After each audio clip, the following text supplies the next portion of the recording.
purpose of this video is to provide mentor teachers and supervisors some general information on understanding and supporting teacher candidates in completing their CalTPA. A lot of candidates face challenges in completing their CalTPA, and they do so for a variety of reasons. Candidates are juggling different responsibilities, including work, student teaching, course assignments, meeting observation expectations, and then there's family, personal, and life responsibilities, all which tend to be overwhelming, and addressing these usually takes priority over completing their CalTPA. So for mentor teachers, having a general understanding of the CalTPA expectations can be helpful in providing teacher candidates a little more direction, support, help with organization and guidance in scheduling and planning, help with balancing responsibilities, and ultimately increasing their chances of being successful in completing their CalTPA. There are several different versions of the CalTPA, each being specific to a candidate's credential area. So it's important that mentors and, of course, candidates ensure they are using and completing the appropriate CalTPA materials. For single subject and world language teacher candidates, there's Cycle 1 and Cycle 2 CalTPA, and these candidates will complete the requirements in their specific subject areas. For multiple subject, education specialist, and PK3 teacher candidates, they're required to complete the Math Performance Assessment, or MPA, and the Literacy Performance Assessment, or LPA. The expectation of mentors and supervisors is usually to observe the candidate addressing specific teacher performance expectations, or those TPEs, during observations, and then provide feedback and support in their lesson planning, their instruction, and attention to those TPEs. Although the CalTPA does not identify or expect specific TPEs to be addressed, through completing all of the requirements of the CalTPA, candidates are giving attention to the TPE domains and demonstrating the essential knowledge, skills, and abilities that all beginning teachers need to know, which the TPEs identify and define. So as you're supporting candidates in developing lessons, planning activities, and preparing their instruction, keep in mind that specific TPEs are not a required focus for the CalTPA. Regardless of the specific credential area, all CalTPAs do follow the same 4 steps or process within an instructional cycle. Step 1 is plan. Candidates plan and develop their asset-based UDL-focused lessons, giving attention to the needs of selected focus students. Step 2 is teach and assess, where candidates teach and video record their lesson, interacting and engaging students in higher order thinking activities, aligning instruction to student assets, using assessments, and adapting instruction to students' needs. Step 3 is reflect. Candidates reflect and analyze how their planning and teaching supported students in making progress towards meeting their learning goals. And step 4 is apply. Candidates consider what they learn from their planning, teaching, and reflection, and then explain how they can apply changes and instructional modifications to future lessons to improve student learning. While teacher candidates will receive guidance and instruction in completing the narrative documents, and they are required to read the assessment guide during their CalTPA courses, to provide additional support, it's helpful for mentors to understand the CalTPA video recorded lesson expectations. This is usually an area of confusion.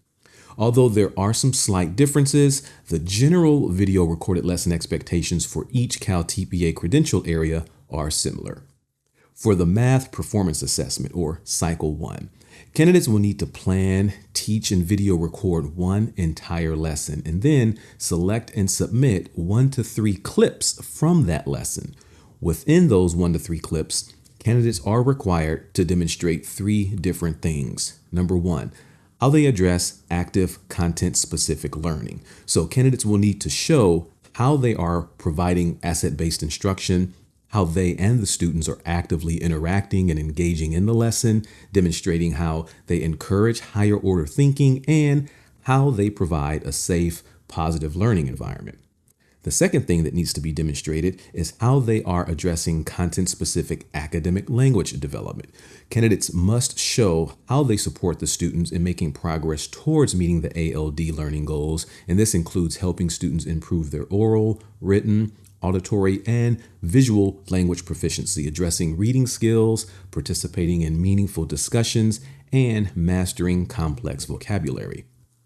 The third thing that they need to demonstrate is how they are addressing monitoring students' content-specific learning. And so candidates will need to demonstrate how they monitor student progress or check for understanding through using formative or informal assessments. They also need to show how they are responding to students and adjusting instruction to students and supporting them in advancing their content-specific knowledge and understanding. For the literacy performance assessment, or cycle 2, candidates will need to teach and video record 3 to 5 lessons from a unit, or as the CalTPA refers to it, a learning segment. From those 3 to 5 lessons, candidates must then select 1 to 4 video clips that demonstrate 4 different things. For a multiple subject, education specialist, and PK3 candidates, they will need to demonstrate, number 1, how they are addressing and teaching a foundational reading skill.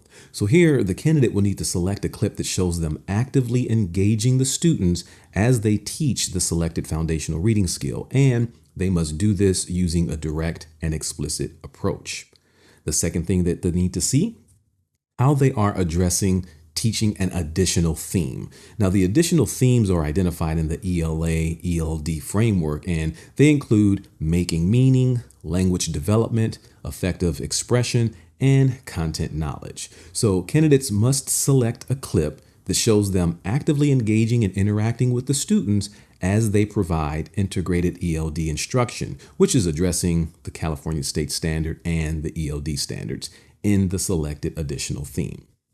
The third thing is how they are addressing assessment of literacy. Candidates will need to select a clip that demonstrates how they use some type of informal or formative assessment to monitor student learning and check for understanding. And in this clip, candidates will need to also show how they are providing specific actionable feedback to students that relates to the ELA or literacy and ELD goal. Number 4, how they are addressing and adjusting literacy instruction. So candidates will need to select a clip that demonstrates how they adjusted or changed their literacy instructional strategy based on assessment results and student responses. So if their students demonstrate difficulty in understanding content, candidates should approach instruction in a different way and provide a different strategy. If their students demonstrate that they understand the content, then candidates should also modify their instructional strategy and build on this, challenging the students to apply that knowledge in different ways.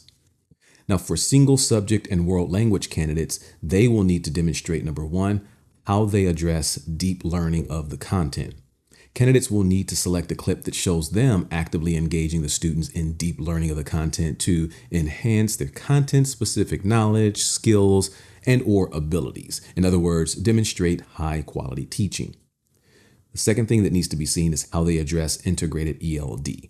In this section, candidates will need to select a clip that shows them actively engaging the students in providing integrated ELD instruction. And this is simply using their content-specific standards in addition to using the ELD standards to teach language and content simultaneously. And this ensures that English learners receive scaffolded instruction to build academic language. The third thing is how they address monitoring and adjusting instruction. And here, candidates will need to select a clip that shows how they are using assessment, informal or formative, to monitor student learning, check for understanding. And also in this clip, candidates will need to demonstrate how they adjusted their instruction based on assessment results to student understanding. And the fourth thing is how they address actionable feedback. Candidates will need to select a clip that demonstrates how they provided specific actionable feedback to students related to the content-specific and ELD goals. And actionable feedback is feedback that goes beyond providing the basic or general comments and also provides clear and specific suggestions on how to address specific areas for improvement. Understanding these video recorded lesson expectations and having a general idea of what's expected within the CalTPA can help in supporting the candidates when developing their lessons, selecting resources to use, and determining instructional approaches. It's also helpful in supporting and guiding the candidate in planning so they can know when to schedule their video recorded lessons and align their lessons to existing pacing guides or the instructional calendar. Another important note is that mentors and supervisors can read and provide feedback to candidates' completed CalTPA materials, and this is to help ensure that they are writing with clarity, quality, supporting, and justifying their responses, and actually addressing the CalTPA prompts. The more information and the more knowledge you have about the CalTPA and the candidate expectations, the more support you can provide, contributing towards more success on the CalTPA, increased teacher knowledge, skills, abilities, and performance, and ultimately increased learning opportunities and knowledge gain for the PK through 12th grade students that are served. If there are any questions or the need of more clarification, always feel free to reach out to the CalTPA coordinator.